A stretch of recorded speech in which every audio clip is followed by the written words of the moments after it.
are in, like JD already said, Baptism Sunday is a highlight around here. It is a big Sunday, and we have some cool stories we're going to hear a little bit later. But you know, if you have never been to church before, or maybe you're new at a church, you probably have some interesting ideas about baptism. Maybe baptism is a thing that spiritual people do, and you've never been able to figure out what's the big deal about that thing. Or, you know, maybe you were raised in a church environment that baptism was what, you know, and kind of involved babies. And that was, you know, that was kind of it. You never really gave it much more thought. Well, we're going to look at some very, very life-changing and powerful truths about water baptism. So I think there's two really important things that I hope will happen today. Everyone say two. Two. First one is, if you were a follower of Jesus, I hope that your faith is stoked to a whole new level. If you've been water baptized, I hope your faith is stoked to a whole new level to be able to live in the power that water baptism brings to your life. So just because you've been baptized before, stay with me. Do not turn out and say, I've heard all this before. No, you have not. We need to remind ourselves, because we all forget of what is available to us. You know what? You might have gotten baptized a year ago, or 5 years ago, or 35 years ago. And sometimes we forget the power that's available to us. What really is ours, the reality of life that defines us. So if you've already been baptized, this is for you. Everyone say, this is for me.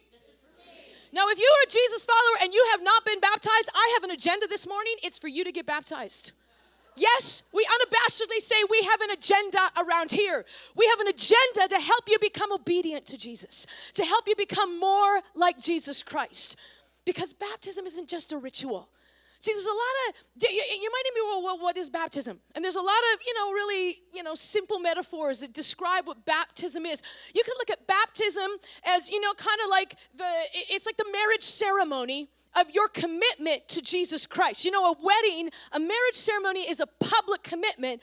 I made a public commitment to stay with my husband, to love him, to death do us part. It was public. It was a commitment. Do not just date Jesus. Don't be a dater of Jesus. Make the commitment. Make the commitment. See, baptism, you put it's also something that you do after you say yes to Jesus. Because it's like you put the ring on the finger after you say I do. See, you get baptized when you're a baby. You get baptized as something your parents made you do, or before you were a follower of Jesus. That's not really baptism. You're missing out on something. You know, maybe you can understand it a little bit more like this. If you are a sports fan, come on, sports fans. Come on, fans do all sorts of crazy things to show which team they identify with. Come on, we're talking jerseys. We're talking painting your body parts weird colors. We're talking doing crazy things at games that you don't do anywhere else. And you know what? Baptism is like, so it's like you're putting, I am a Jesus fan. I am identifying with the Jesus team. It is the only winning team. Or maybe it's like you can look at it as putting on a uniform. See, baptism does not make you a Christian any more than me putting on a police uniform would make me a police officer. But if I'm a police officer, I would wear my uniform. And see, baptism is like you putting on your Jesus uniform. This is who I am. This is what I am. This is who I stand for. See, all of these metaphors, they're great, but they don't really begin to touch the surface. And so we're going to look at what really is the power of baptism. To understand the power and importance more, we're going to look at a very famous story from the Bible. Now, it's probably one of the most famous stories. It's been made into movies. You probably heard it if you were raised in Sunday school. And even if you weren't raised in the church, maybe your mom or your grandma gave your children a storybook Bible. That story is probably in there. You can go home and you can read it today if this is your first experience with it. But there is a story. It is the story of Israel, God's people, and their exodus out of Egypt. If you're not familiar with this story, what had taken place, that God had chosen a special group of people that he would pour his blessing on, he would show his favor to, because they would be the carriers of his future plan to save all of mankind.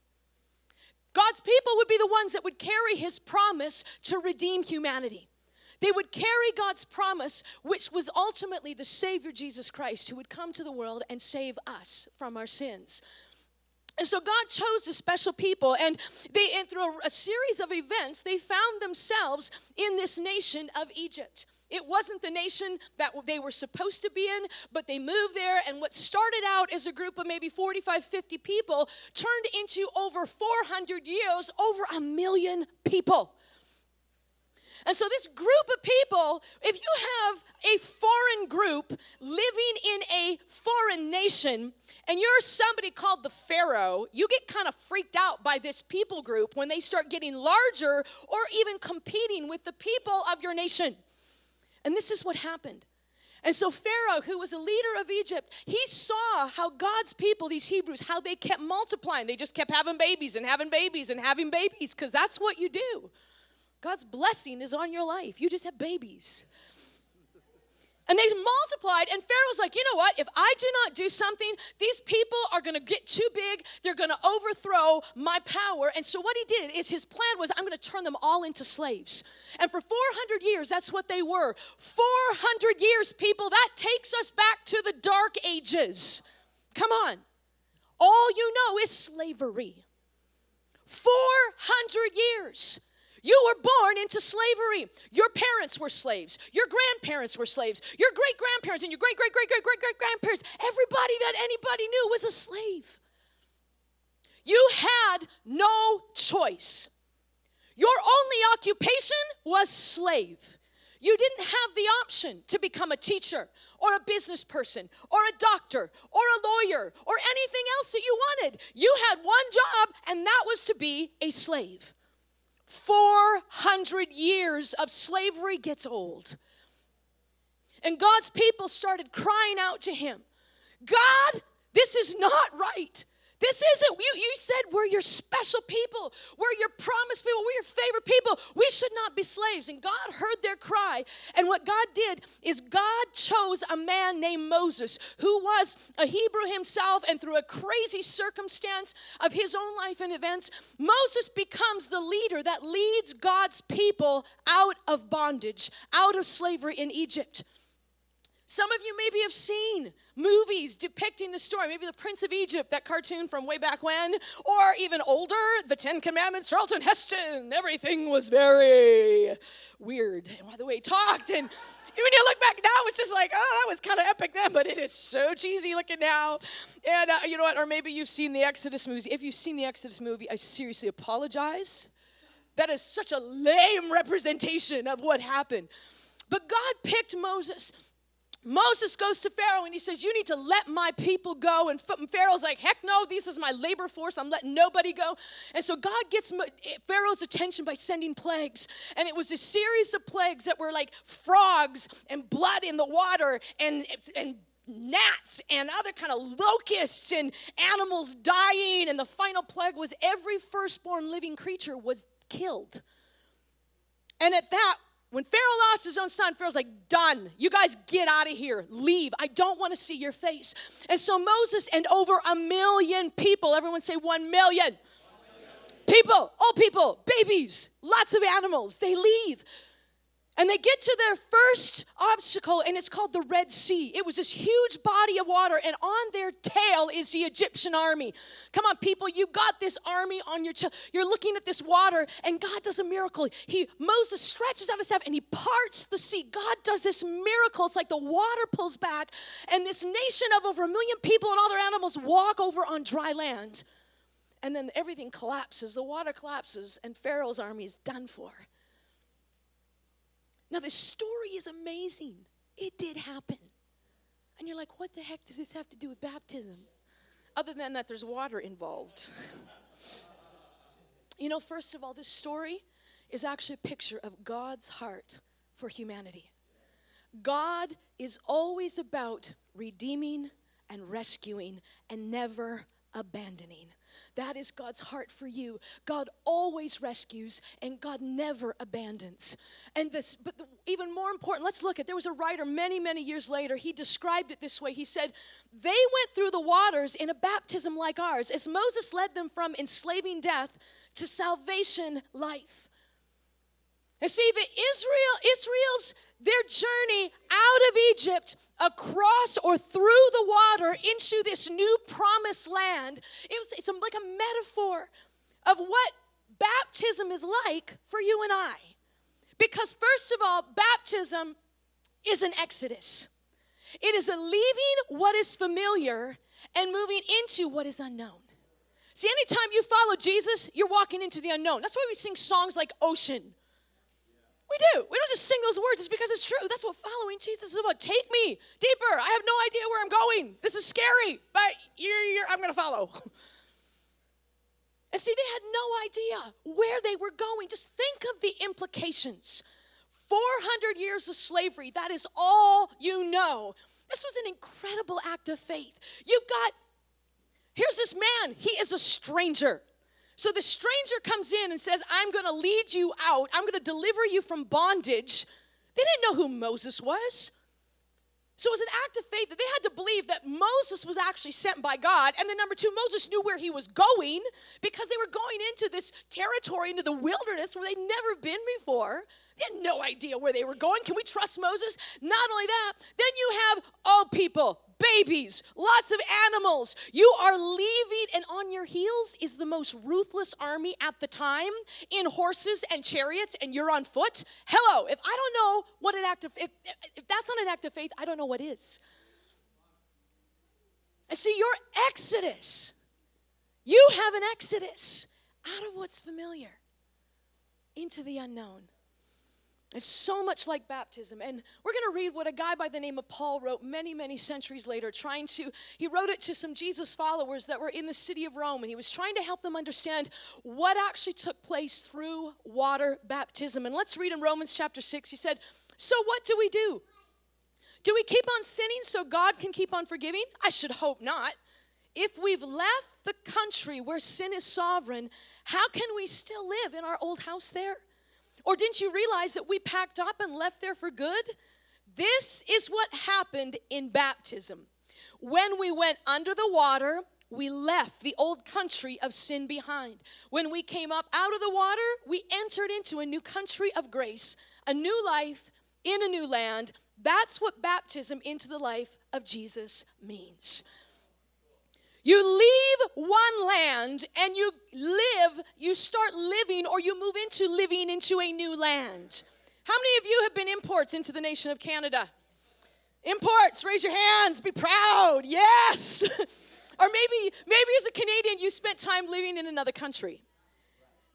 See, when you move into a new country, there's all sorts of things that you need to adapt to. You need to adjust. You go into certain cultures, you need to adjust the fact that, you know what, a greeting isn't just me shaking your hand. In fact, some cultures, that's not really good at all. That's an insult. But you got to get used to being kissed on the cheek by strangers. That's a culture. You go to other cultures, you need to adjust to the fact that it's okay for two men to walk down the street holding hands, and that has nothing to do with their gender preference. That's just what they do. There's all sorts of cultural things that you need to adjust to. Man, when I moved to Canada back in the 70s, that was a lot of adjusting to do. You move from Midwest Indiana up to northern Alberta. Hello, Fort McMurray. That is a big adjustment. We're driving in, my first night in Fort McMurray, we're driving into the city, and all of a sudden there's a bear that crosses the road. It's just like, we're not in Indiana anymore. And then our first night, we had friends that we knew, and they lived in Anzac. If you're familiar with that area up there, Anzac's outside of Fort McMurray. And at that time, Anzac had no telephones, no electricity, and no running water. And so here's this little Midwest girl, and they're like, okay, this is what you need to know. When you need to go to the bathroom in the middle of the night, the outhouse is outside behind the cabin. Here's a flashlight, and watch out for bears.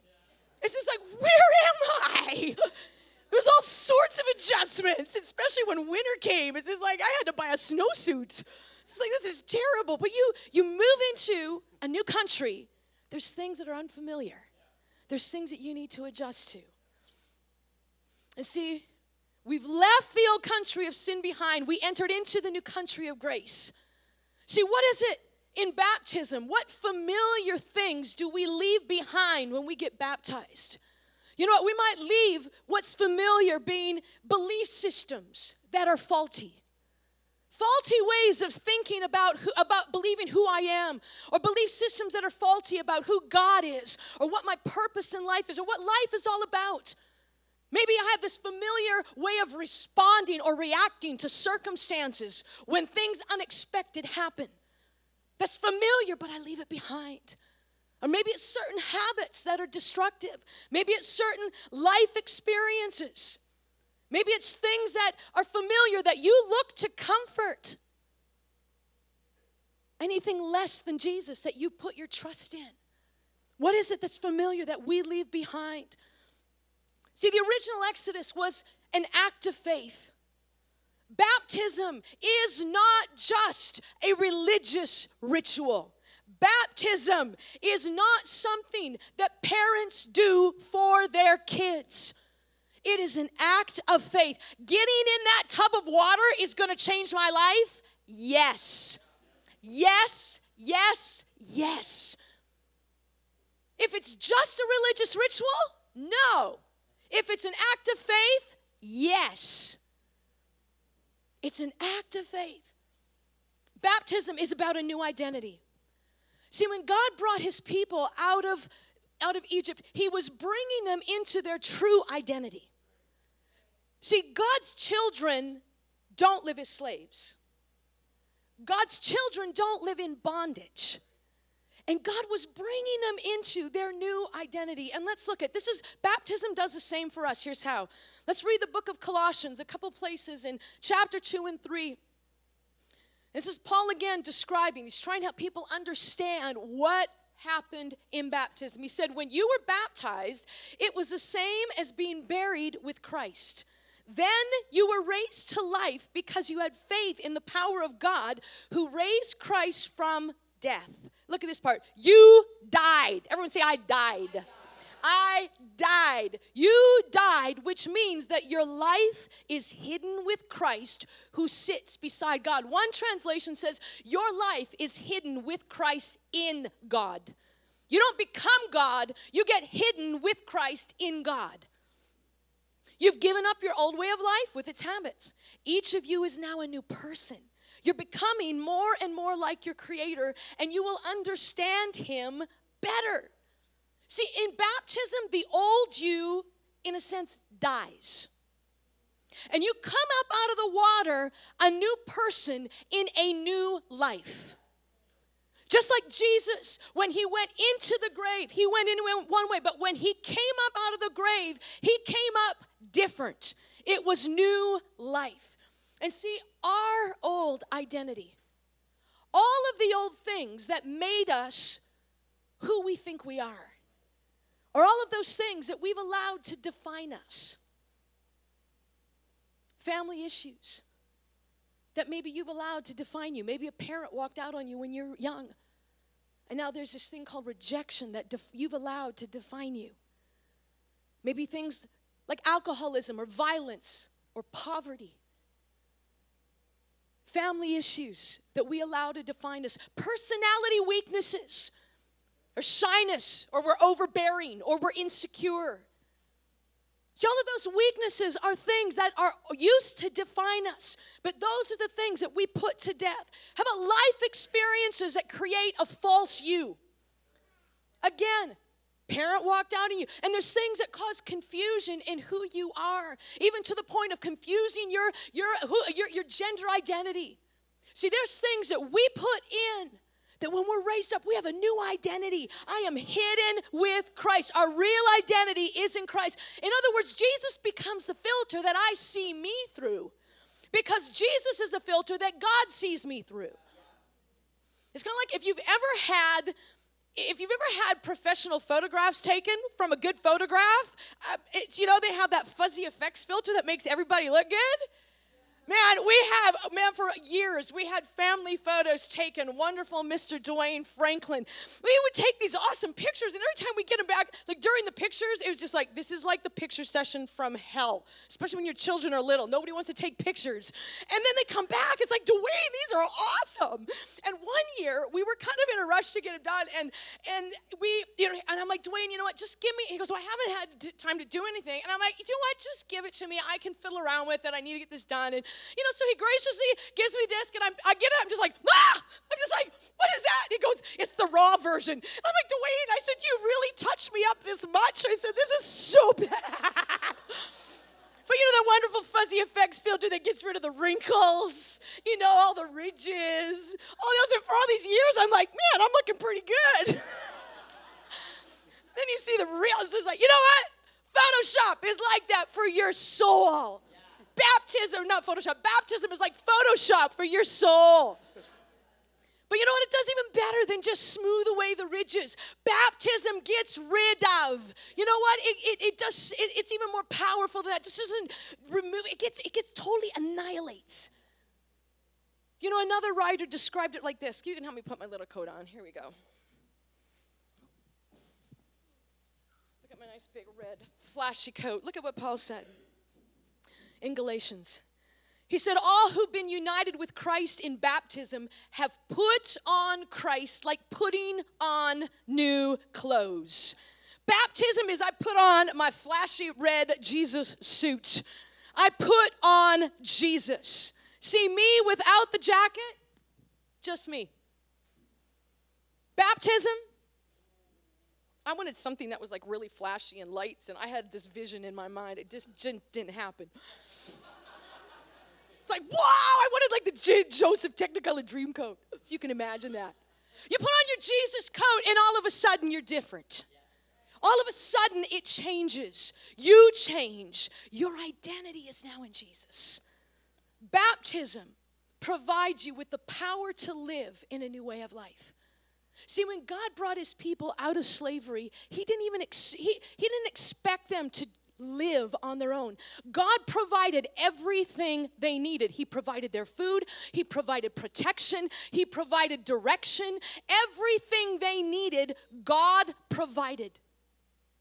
And the same is for you and I when it comes to saying yes to Jesus. See, if you say yes, Jesus, I want to follow you. I want to live for you. You know what? If you try to do that in your own strength, in your own wisdom, in your own understanding, you are setting yourself up for frustration.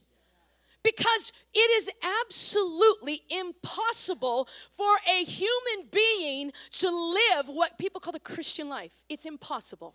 You will never be able to do it. It's why you need Jesus.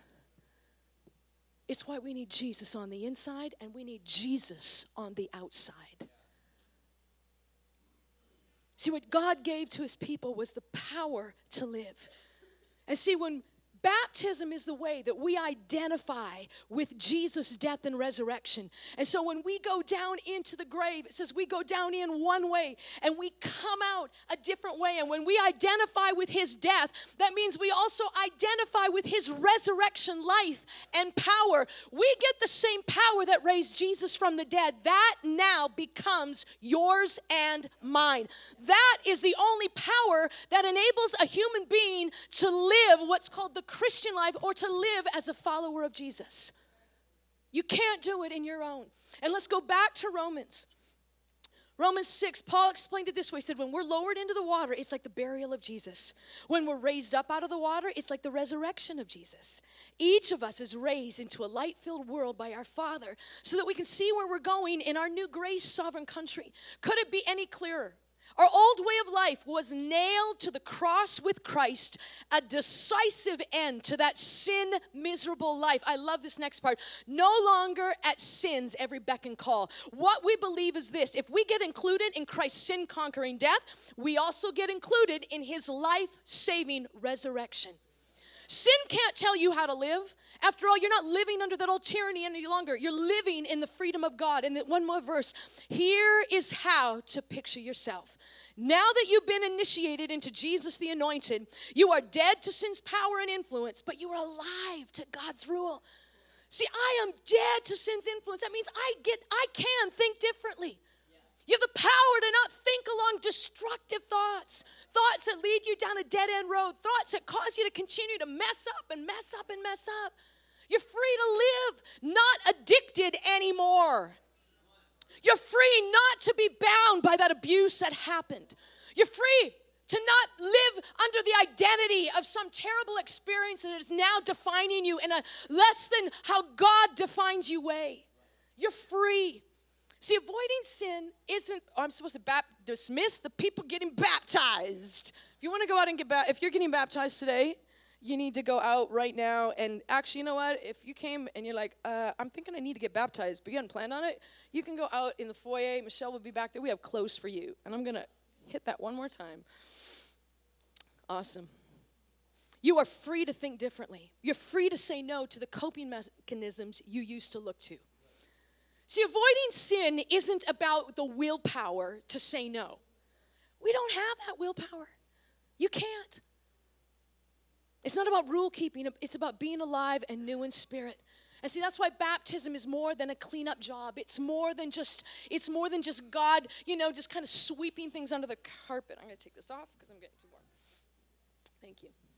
See, there's a transformation that happens in baptism. One of the original words, that word baptism, literally, it's in Greek, it's baptizo. And it was a term used in cooking, specifically pickling. I would take a cucumber and I would baptizo it in the water. And then I would baptizo it again in the brine, in the pickling stuff. And that cucumber was forever a pickle. Once a pickle, always a pickle. You don't go back to being a cucumber. There is a transformation process. Everyone say there's power in the pickle. You need to get pickled. You look at the person beside you. You need to get pickled. You need pickled. See, there is power in baptism. See, this is so important. We don't change in order to get baptized. Baptism is what transforms you. It is all God's work. I want to read. See, when God brought Israel out, this was his promise to them. Look at this. Therefore, I say to the people of Israel, I am the Lord. I will free you from your oppression, and I will rescue you from your slavery in Egypt. I will redeem you with a powerful arm and great acts of judgment. I will claim you as my own people, and I will be your God. And then you will know me, that I am the Lord your God, who has freed you from your oppression in Egypt. I will bring you into the land I swore to give to Abraham, Isaac, and Jacob. I will give it to you as your very own possession. I am the Lord. Look at all those I wills. I will free you. I will rescue. I will redeem. I will claim you. I will give you. I will. God did it all. There were 7 I wills that God said he would do, and only one you will that he said to us. And you know what that was? You will know me. You will know me.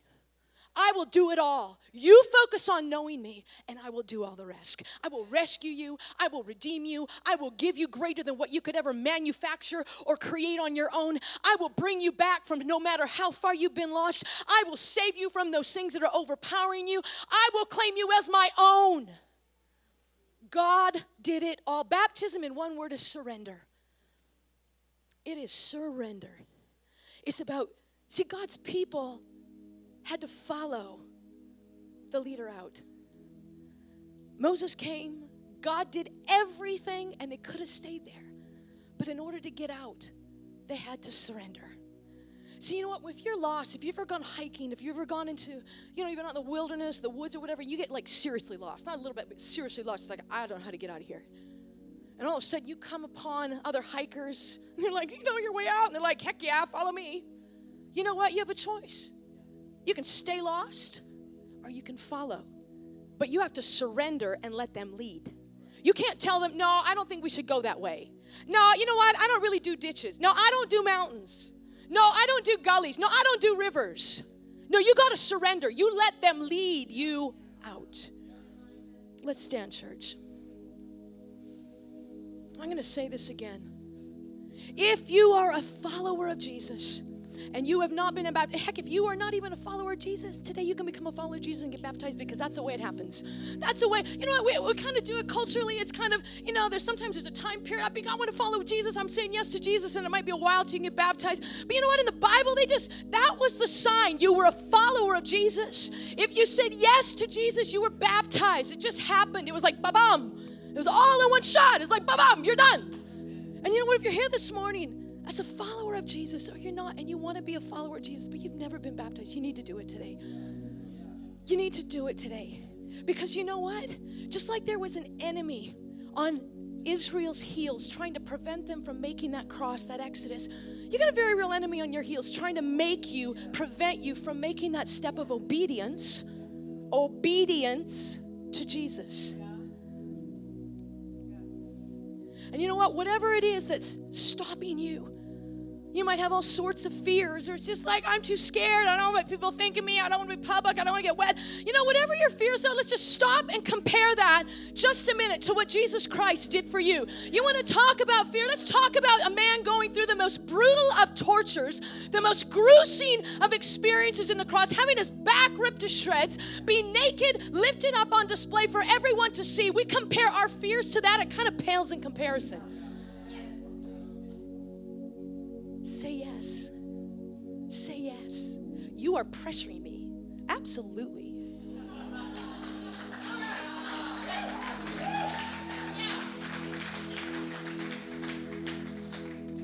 I will always pressure if it means somebody taking the next step of obedience to Jesus and to become more like Jesus. Let's pray. Every believer who has been baptized, I want you to just agree with me as I pray right now. Jesus, I just thank you so much for what you've done. We thank you for the power of baptism. And God, right now I speak faith to ignite. Father, every believer that's been baptized, God, all of us, help us to really have a new awareness, to see things with fresh eyes, the power that's available to us, that we wouldn't live any less than what we really are as children of God, through who we are, wearing our Jesus coat with our new identity. God, we ask that you would make that so real that we'd be able to live that out, not just inside on a Sunday morning for an hour, but out in our day-to-day world. And now, everybody, just keep your eyes closed. If you aren't in a relationship with Jesus, if you haven't said yes to Jesus, today is the day. And this prayer that we're going to pray is a prayer saying yes. And it's just simple. Let's all pray together. It's this simple. Just say, Jesus, thank you for everything that you've done for me. Thank you that you made me brand new. And I choose to follow you today. I make a decision and surrender to you. Thank you for a brand new start. Amen. And I'm going to get baptized.